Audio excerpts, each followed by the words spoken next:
Você está numa roda de amigos, e em vez de conversas leves, o que domina é a sensação de estar no limite. Todos estão cansados, ansiosos, sobrecarregados. O trabalho não para, o dinheiro não rende e o tempo some. Parece que a vida virou uma corrida contra o relógio, mas o relógio é invisível e ninguém sabe ao certo para onde está correndo. Já percebeu? Isso não é só um desabafo coletivo. Isso é um sintoma da nossa época. A sensação de insuficiência, de nunca ser o bastante, está na moda. E não é uma moda passageira como a do tênis de cano alto ou do café gelado. É uma condição permanente, quase como um manual de instruções que seguimos sem perceber.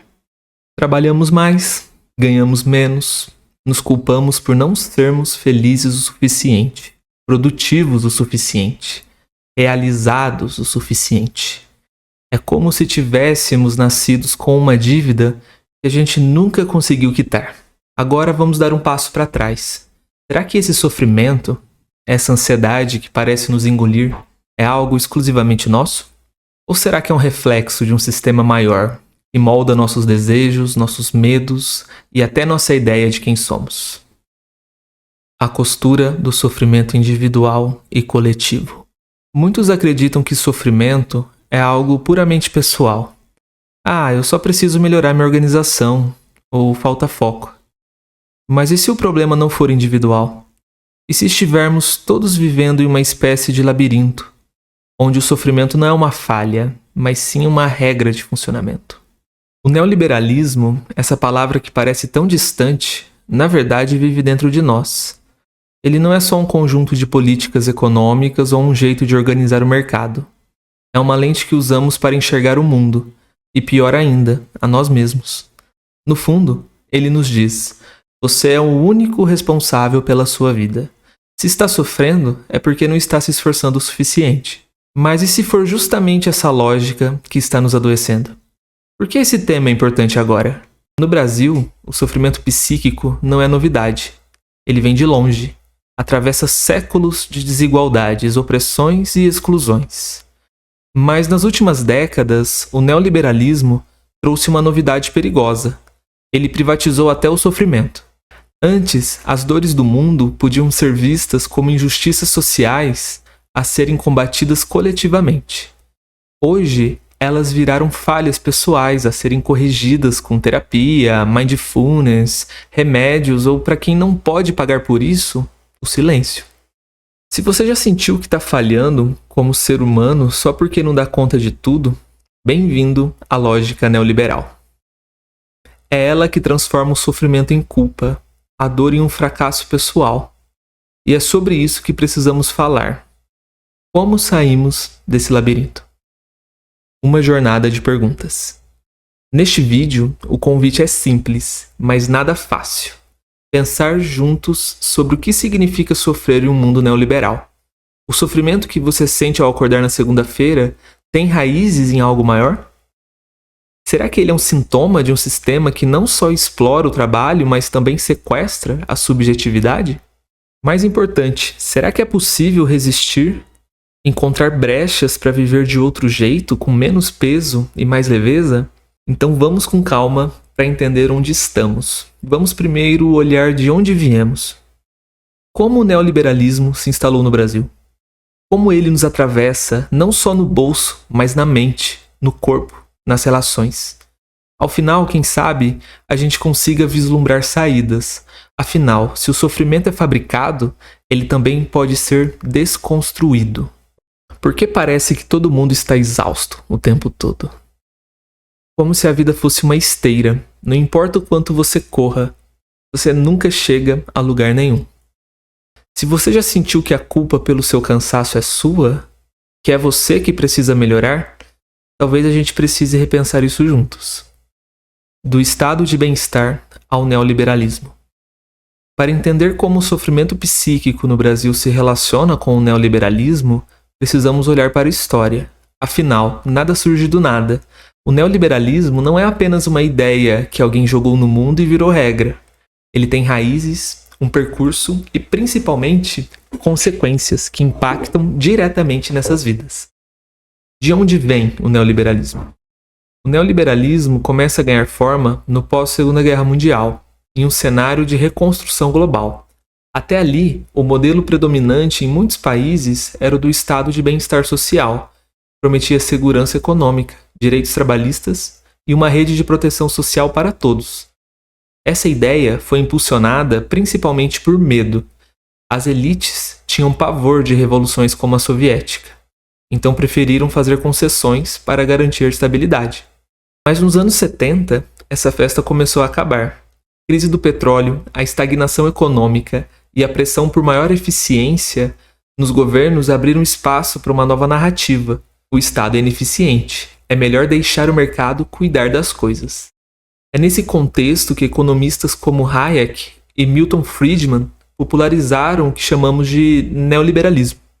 A premissa era simples e sedutora: menos governo, mais mercado, menos coletivo, mais individual. A difusão global do neoliberalismo. Esse modelo, porém, não foi adotado por acaso. Ele foi imposto, muitas vezes de forma brutal, por instituições como o Fundo Monetário Internacional e o Banco Mundial, que exigiam que os países seguissem a cartilha neoliberal em troca de ajuda financeira. A América Latina foi um dos laboratórios preferidos para essas ideias. No Chile, por exemplo, a ditadura de Augusto Pinochet, esse grandíssimo filho da puta, serviu como campo de testes. A economia chilena foi reestruturada sob a supervisão direta de economistas alinhados a Friedman, os chamados Chicago Boys. Quem não se lembra? O resultado? Privatizações, desmonte de serviços públicos, precarização do trabalho e sofrimento social generalizado. E o Brasil? A entrada do neoliberalismo. Aqui no Brasil, o neoliberalismo não entrou de forma abrupta como no Chile, mas ele chegou com força nos anos 90. E isso não foi por coincidência.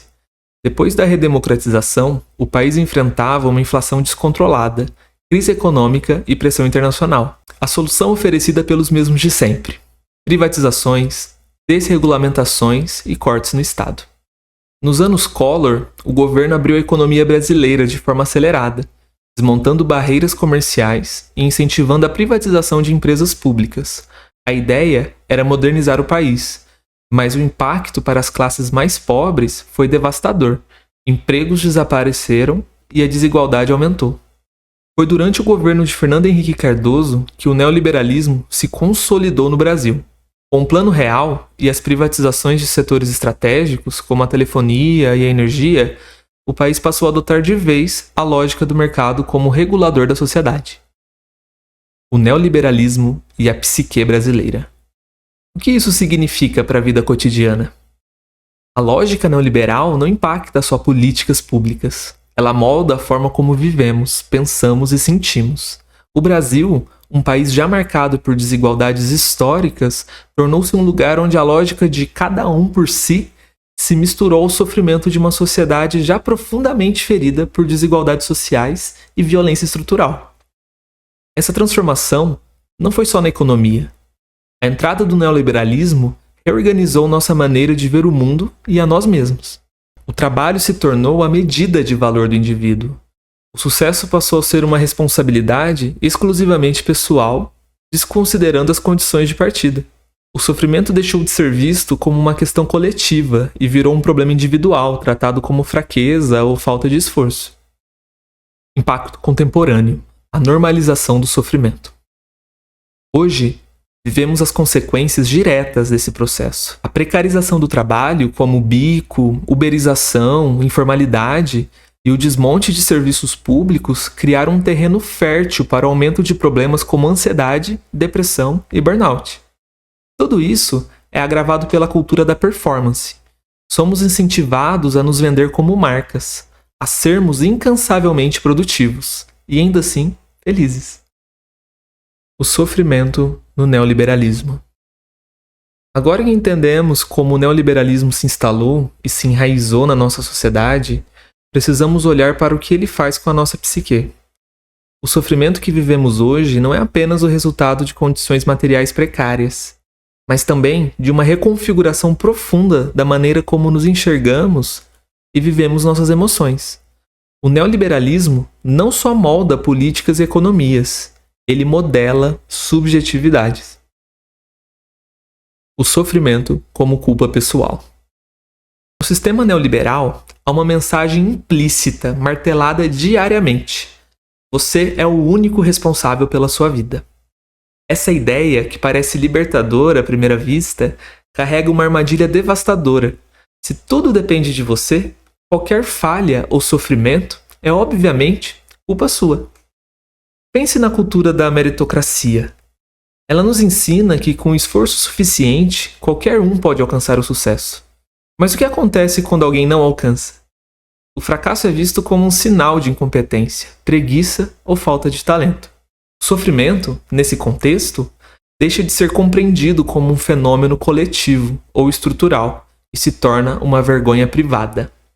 Na prática, isso significa que, primeiro ponto, trabalho excessivo é romantizado. Pessoas exaustas são vistas como heróis produtivos. Segundo ponto, sofrer é tabu. Admite-se estar cansado, mas nunca vulnerável. Ponto 3. A terapia e o autocuidado são mercantilizados. Buscam-se soluções individuais para problemas que têm raízes sociais profundas. A máquina da autocoação. No livro A Sociedade do Cansaço, Byung-Chul Han descreve o sujeito neoliberal como um empreendedor de si mesmo. Ele não precisa de chefes ou supervisores para ser explorado. Ele se explora sozinho. Essa autocoação é a essência do sofrimento psíquico no neoliberalismo. Você precisa ser o mais produtivo, você precisa se destacar, ser original e estar sempre feliz. E se falhar em qualquer uma dessas metas, a culpa é sua. O resultado é um estado constante de ansiedade. Nunca se faz o suficiente. Nunca se é bom o suficiente. O burnout, a síndrome do impostor e a depressão são sintomas de uma época em que ser humano virou sinônimo de ser máquina. A sociedade do like. No Brasil, onde o neoliberalismo se mistura à cultura digital, o sofrimento ganha uma nova camada, a busca pela validação virtual. Redes sociais como o Instagram, TikTok e o LinkedIn transformam a vida em uma vitrine. Não basta trabalhar muito, é preciso mostrar que se está trabalhando, sorrindo, se exercitando, sendo feliz. Mas por trás dessas performances, esconde-se um vazio imenso. A comparação constante com a vida editada dos outros alimenta a sensação de insuficiência. O like é uma moeda que nunca vale o bastante. O paradoxo da felicidade neoliberal. Talvez o maior truque do neoliberalismo seja o de vender felicidade como um produto. A lógica é: compre isso, alcance aquilo e você será feliz. Mas essa promessa nunca se cumpre. A felicidade neoliberal é inalcançável, porque depende de metas que estão sempre se movendo. Mais sucesso, mais dinheiro, mais reconhecimento. Aqui, o Brasil nos oferece um retrato único. Em um país onde a desigualdade é uma das mais altas do mundo, a promessa de felicidade por meio do consumo ou da produtividade soa cruel. Como alguém pode empreender sua felicidade quando luta para sobreviver? O neoliberalismo no corpo. Ansiedade, depressão e burnout. O sofrimento psíquico, no contexto neoliberal, deixa marcas no corpo. Marcas como ansiedade, o medo constante de não dar conta. Marcas como depressão, peso de sentir que nunca se é suficiente. Marcas como burnout, o esgotamento físico e mental de quem vive em modo de sobrevivência. E no Brasil, a precarização do trabalho intensifica esse sintoma. A uberização da economia cria uma situação em que o trabalhador é tratado como descartável, sem direitos ou segurança. Isso, combinado com a ideia de que empreender é a única saída, transforma a vida em uma montanha-russa emocional. As ferramentas de controle invisíveis. O filósofo sul-coreano Byung-Chul Han descreve o neoliberalismo como uma psicopolítica. Não é mais preciso usar força ou violência explícita para controlar as pessoas. Agora, o controle vem de dentro. Somos levados a acreditar que nossas escolhas são livres, quando na verdade estamos presos a uma lógica que nos obriga a competir, consumir e performar. No Brasil, essa lógica é ainda mais perversa, pois ela se mistura com traumas históricos, como o racismo estrutural, a desigualdade de gênero e a violência social. A lógica neoliberal não só explora, mas também amplifica essas feridas. As brechas para resistir. Chegamos ao ponto crucial. Se o sofrimento no neoliberalismo é fabricado, como encontramos saídas?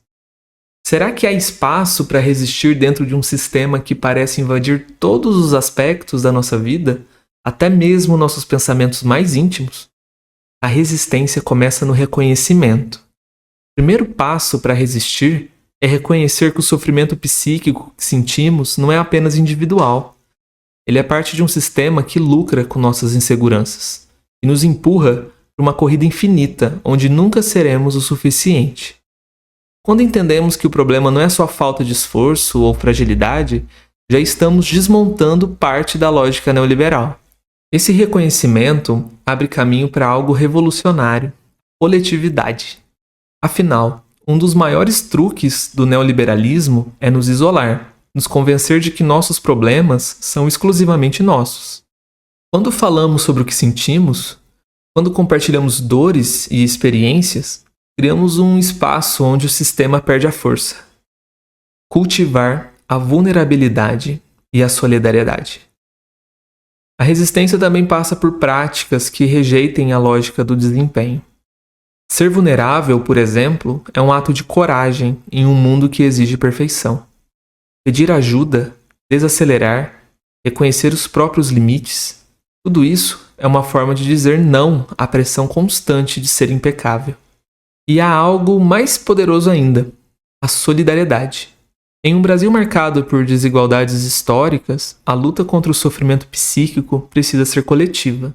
Isso significa fortalecer redes de apoio, questionar narrativas que culpabilizam o indivíduo e, principalmente, criar espaços onde possamos existir sem a obrigação de performar.